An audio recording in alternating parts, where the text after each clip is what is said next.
I decided that life is too short. I'm going to enjoy the rest of it by doing what I want to do. And this doesn't infringe on anybody or that. And to tell you the truth, I've gotten more positive feedback from my tattoos than I have negative. So I think people are accepting it more, obviously.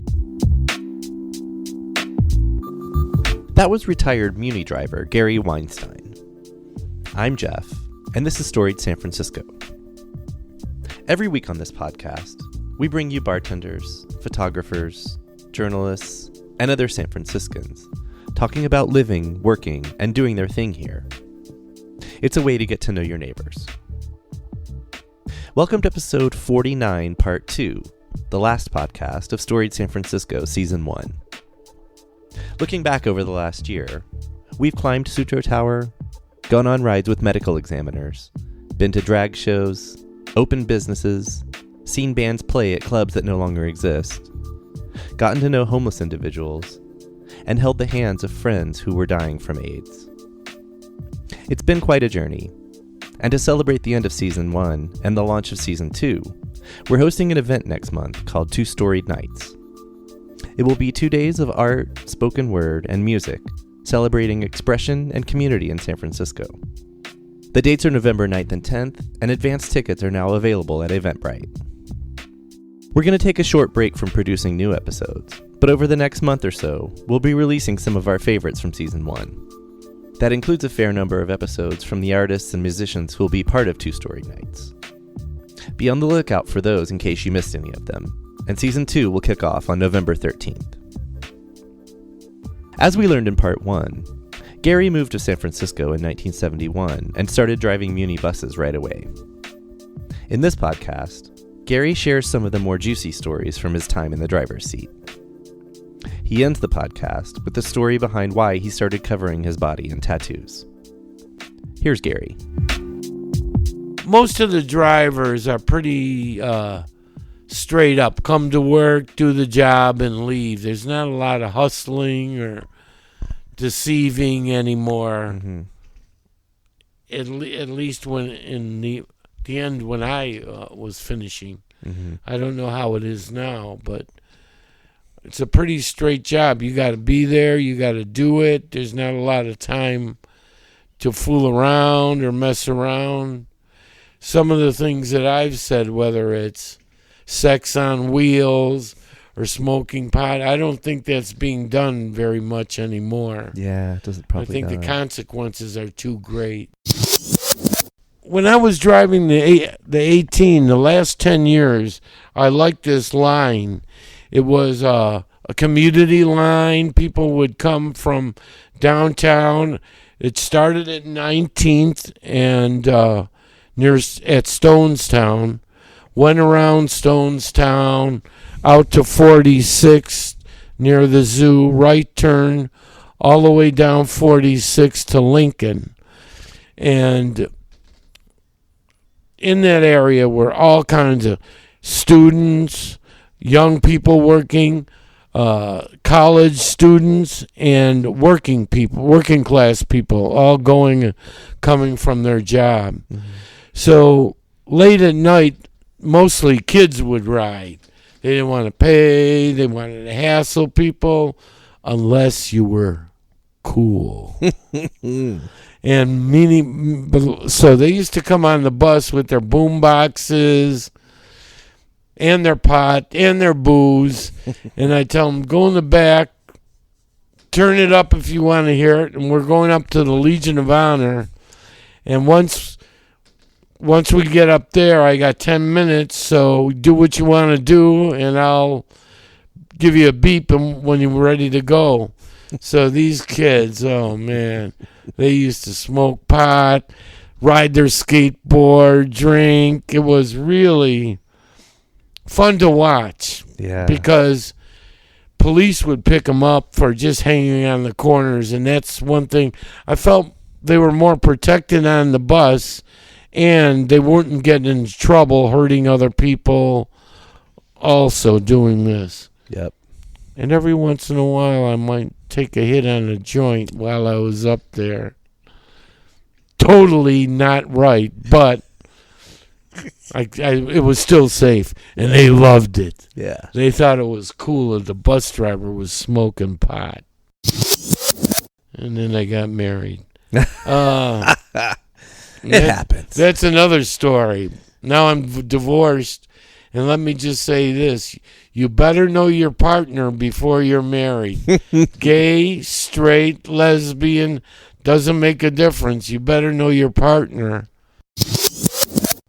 One of the best overtimes with Muni was driving the Giants games or driving the 49ers games. Mm-hmm. It had to be your day off, so you're getting paid time and a half, and you got to go in the games and see the games. Oh, I didn't know that. And they had sections put aside for bus drivers for Golden Gate, Samtrans, and Muni, where we all could sit. So every week you'd see some similar guys and became friends with bus drivers from other companies. Mm-hmm.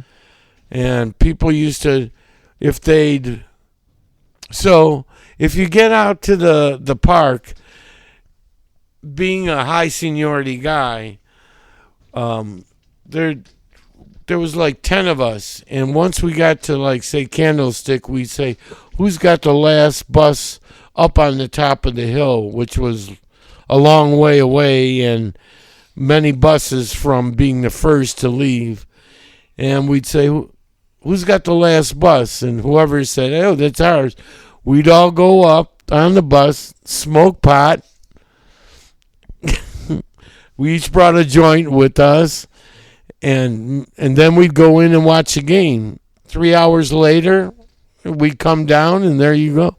Took you home. There you go. Safe trip. And that was during the Montana years, so I saw some great games. And they used to tell us, at the end of the third quarter, come out to the bus so you could prepare to leave. But if it was a close game, nobody would go out. But if a game was out of hand, we'd go out and prepare to go. And you'd want to be the first to leave, because once you left, every once in a while they'd say, if you're done with your trip, come on back to the park. There's more people. But we didn't like to go back for a second trip. So we kind of wanted to finish first and then go back to the yard and just drop the bus off. So another part of a job was turning in your bus at the end of your time. And at Kirkland, you'd pull your bus in. Kirkland is down by Pier 39. It was a motor coach bus. So in the cash boxes, there was a hole, and they'd lift this lid and stick like a vacuum into your money box, and it would suck the money from the box into wherever it went, just into the thing. And you, being the driver, you were the only one sitting there just looking at it, but you couldn't see what was happening to the vacuum that was sucking the money. And one time they caught a whole family of people that were put a hole in the vacuum, and as the quarters were coming out, they were putting it somewhere else. They eventually went to their house and found like $10,000 worth of quarters, and found out these people were going to either Tahoe or somewhere, Reno, gambling with all the money that they'd won. Trying to make even more. Terrible. It was terrible. I don't think that happens anymore. So, this is very interesting. I went to work for the post office in 2004, and worked for a very short time and screwed up my back so bad that I went through therapy, a session of shots in my back, steroid to get it better, and eventually surgery with four screws, 2 titanium rods put in my back down by my 5 to 7 vertebrae, right? Thank you. And it was an unsuccessful surgery, and I almost passed away. Within a week, they had to reoperate to fix the problem, which thank God they did. But when I came out of it, I started getting tattooed, and I liked the results. What was the thought process behind that? Or emotions? I like art, and my dad was kind of an artist, and I've been a photographer, kind of. So, and I drew. So I was like, I liked the way tattoo art was looking. This is 2006. So I'd say it's pretty recent for me. Mm-hmm. And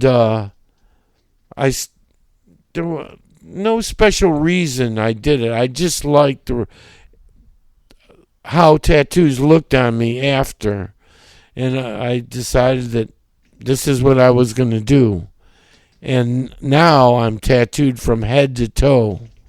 You might see some in the pictures that were just taken. Yes, you will.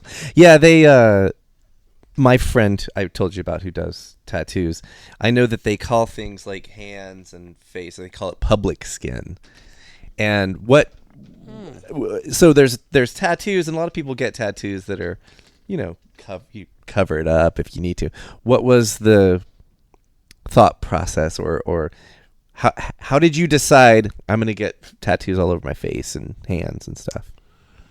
I think you're going to laugh out there. Well, maybe you won't laugh, but Lil Wayne really inspired me.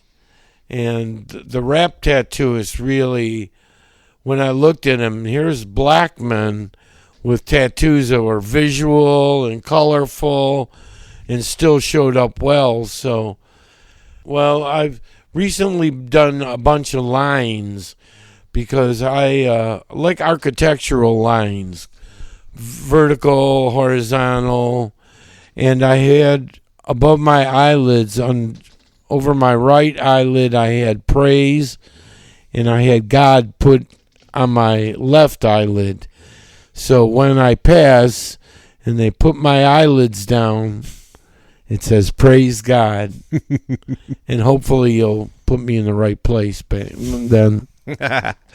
And sunglasses above your eyebrow. I just love sunglasses. And I had a pair of sunglasses tattooed over my eye.